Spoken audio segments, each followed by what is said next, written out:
one top multivitamin mineral product in the world. Okay, now I'm not going to tell you the brand name because you could look this up online and find it very easily.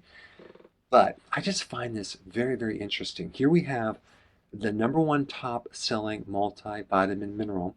They make just under $200 million a year, and it's all synthetic. They use mostly elemental minerals. Okay, those are minerals that don't really absorb that well. They're very inexpensive, and they are definitely not plant sources. Elemental minerals are usually in the soil. The plant grabs them, converts them to a different type of mineral that's easier to absorb in our bodies. So anytime you're using elemental minerals, you're using minerals that are more designed for plants than humans. And so if you're consuming an elemental mineral, the absorption of it is going to be a lot less, so you're not going to get very much of it in your body. Now, the same thing goes with synthetics. You're not going to absorb the same amount. Synthetics are not the same form that comes from nature. All right, let's start with the first ingredient, calcium carbonate.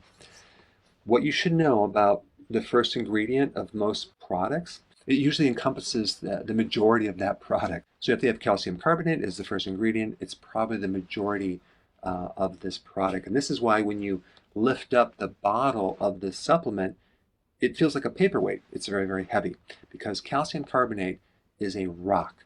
It does not get absorbed in your body very well, and I never recommend it. All right, then we have magnesium oxide. That's an elemental mineral. Then we have ascorbic acid, which is a synthetic vitamin C, but it's really just one part of the vitamin C complex, and they make it from sulfuric acid and cornstarch. Yeah. Then you have D-L-alpha tocopherol acetate. This is a synthetic version of vitamin E. It's not the whole complex, it's just one part of the vitamin E complex. Then you have cyanocobalamin, which is the synthetic version of B12.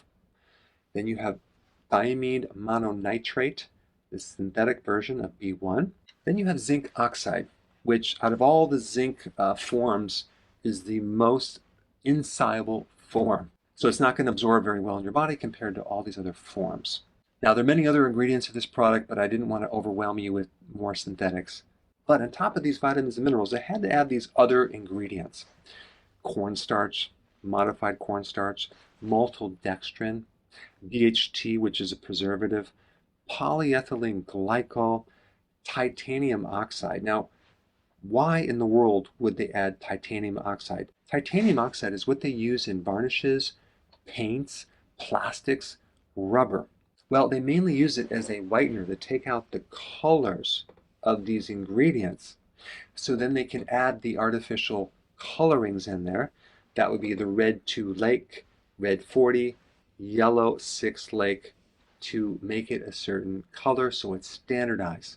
Because they know that what's important to you is the color more than the ingredient. Now, the problem with titanium oxide is that there are two major organizations, IARC, that states that this is a possible carcinogen, and then you have another organization, the EFSA, said that it's not safe in food sources. Here you have a multivitamin product that is the top selling product, but to me it's not even a true multivitamin mineral. It's some artificial thing that's resembling a multivitamin mineral. So what does it tell me? It tells me that either advertising works or people do not know the difference between authentic ingredients and synthetic and artificial ingredients. And I think it's more of the latter simply because if someone really understood the difference, even if there was great advertising, people wouldn't buy it.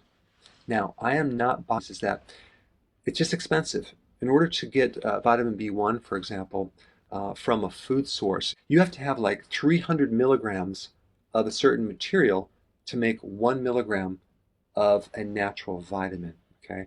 That is the problem, it's the cost. And synthetic vitamins, and very few people know this, are 80% times less expensive than natural vitamins. Now let me show you another one right here. Cost of the actual vegetable, okay, it's because someone has to grow it. Then you have the form of the vegetable, which has a certain cost, freeze-dried. That's more expensive than another type of form. Then you have the cost of the quality, organic, which is a lot more expensive than the conventional. So what you need to know is that Synthetic is not the same as from a food source, okay?